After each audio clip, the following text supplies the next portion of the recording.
go west, young man." The quote, attributed to newspaperman Horace Greely, spoke to the exceptional opportunities available during America's westward expansion as manifest destiny took hold. The West was open and free, the next phase of the American experiment. What exactly that looked like would be defined by the brave souls who cleared the path. Fast forward to today, and we're at another tipping point. The internal combustion powertrain in passenger cars is at its peak, and as technologies and perceptions pivot, the forward-looking are gearing up for the exceptional opportunities of fully electric cars in very different ways. Tesla is hell-bent on autonomy and solving the big-picture traffic riddle, and building doors that don't work right. Chevy's gone all in on range and low cost with the Bolt. Nissan still sells the Leaf. And then there are the startups, small companies with big VC funding that claim the moon while praying someone in their org knows how to build a factory. The final players are the major car makers who don't offer a standalone F, for a variety of reasons, but instead shoehorn electrification into an existing car. It's easy to discount these as compliance cars designed to meet specific F mandates while requiring as little investment as possible. Sergio Marchionne famously claimed Fiat loses $14,000 on each 500e it sells and urged people not to buy the car. Then you drive something like the recently updated 2017 Volkswagen e-Golf and think that this shoehorn electrification was surely the right idea all along. From the outside, the e-Golf exudes normality. The row of Volkswagen hatchbacks before us could be the lineup at any rental lot or private college in the world. Complete with all of the visual updates that the regular Golf will get for 2018, updated bumpers, LED tail lamps, optional LED headlamps. These hatchbacks are anonymously handsome. It's almost Stepfordian. The shape is normal. The details, including chromed trapezoidal faux exhaust rings, are normal. The colors are normal. Our testers are blue or white, but there's no e-Golf specific paint job. The key is the normal VW switchblade. Besides the small badging with the lowercase e before Golf, and some grille and spoiler changes only engineers will notice, the main visual giveaways are the wheels. These flat-faced, 16-inch rollers wrapped in 205/55 R1691H Bristone Ecopia EP 422 plus low rolling resistance rubber have some aerodynamic benefits and are only available on the e-Golf. That's the tell. Go ahead and try to remember what the wheels look like on any Golf though. Wheel weight. Step inside the 2017 e-Golf and you're smacked with even more familiarity. The leatherette seats are comfy, firm, and offer great thigh and back support. Materials are excellent and all buttons and knobs work with satisfying action. Just like a Golf. Directly in front of the driver is a 3-spoke steering wheel, and in front of that, 2 round gauge pods replete with physical needles sweeping over numbers, printed onto the dial. There's a small digital information screen between them. If you've been in a modern Volkswagen, you know this layout. To the right of the driver is a lovely new 8-inch mid-2 infotainment screen, controls for the heated seats, standard, dual-zone climate control, knobs for temp and for fan speed, and a gear shifter straight out of, you guessed it, a Golf. At first blush the gauge cluster looks standard, but the data displayed is unique. Where the tachometer would normally sit is a %PWR/10 meter that registers 0 at idle, swings up to 100% at full throttle and dips below 0 into the green regeneration section, on deceleration. The center display provides the all-important range information while the right pod still shows speed.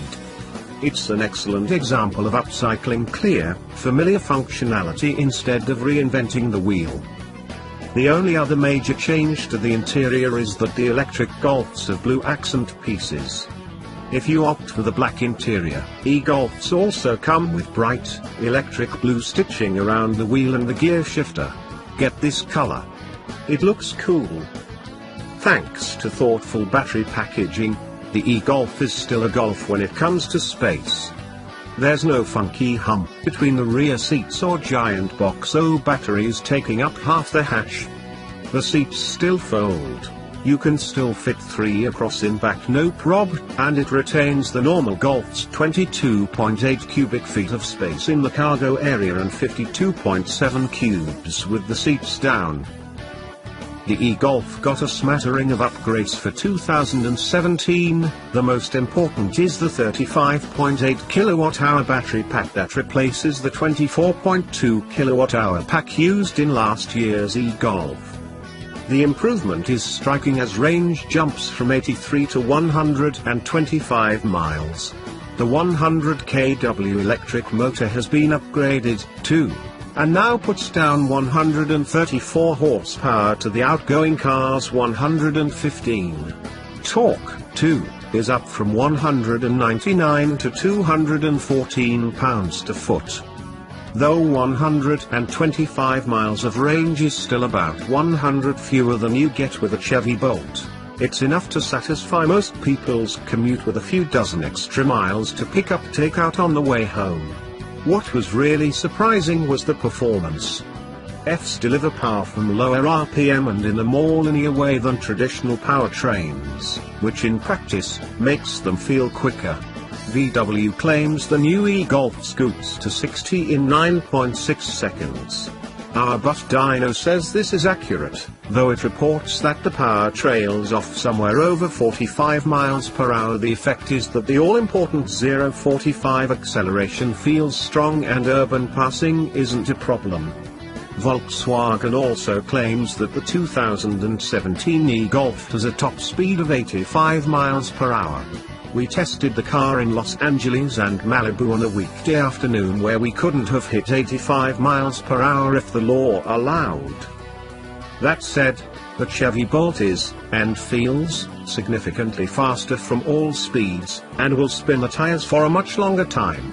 Where the e-Golf gets some bonus points, however, is quietness.